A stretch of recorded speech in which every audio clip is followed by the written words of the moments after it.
Hello, my name is Rachel Vahey. I'm a Product Technical Manager at Nucleus Financial. Things are happening with the Scottish rate of income tax. Now, this has a knock-on effect for pension schemes in two different ways. First of all, it has an effect on the amount of money that we pay out to pension scheme members as pension income, because we operate on a pay-as-you-earn basis. Second of all, it has an effect for pension schemes that operate tax relief on a relief at source basis. So it's important that pension schemes know who is Scottish resident and who isn't. HMRC will let pension schemes know this, and they will let them know what members fall into which category, and they will do this in January every tax year. The important thing to remember, once you are deemed to be Scottish resident, that is you for the rest of the tax year.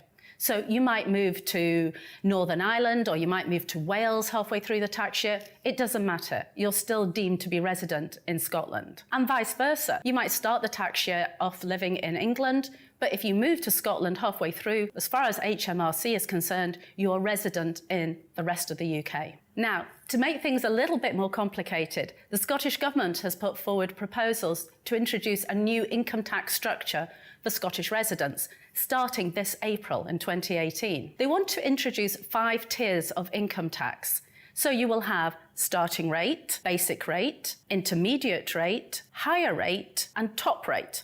Sounds very complicated. Now, this is going to have an effect on pension schemes that operate relief at source. At the moment, what we do is we apply 20% tax relief to all pension contributions. And those people who are higher rate or additional rate taxpayers, then they reclaim the additional tax relief, usually through their self-assessment. Now, if you have somebody who is in the intermediate tax rate, they're going to be paying 21% tax. And this is somebody who earns above £24,000. The question is, what does HMRC do with these people? Do they really ask them to complete a self-assessment to claim this additional tax relief, even though it's a really small amount?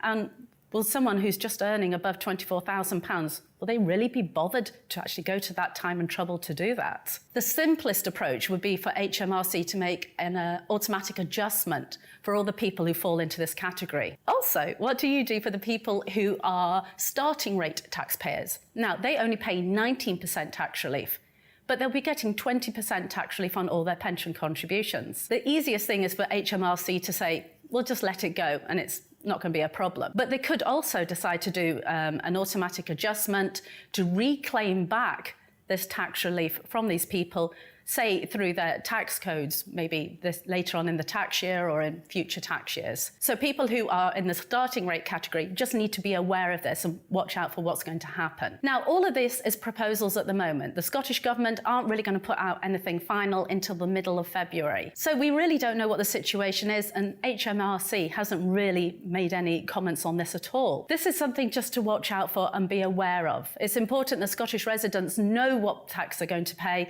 and how this affects their pension contributions and their pension income. If you want to know any more about this, then please read our fact sheet, which is in the technical studio.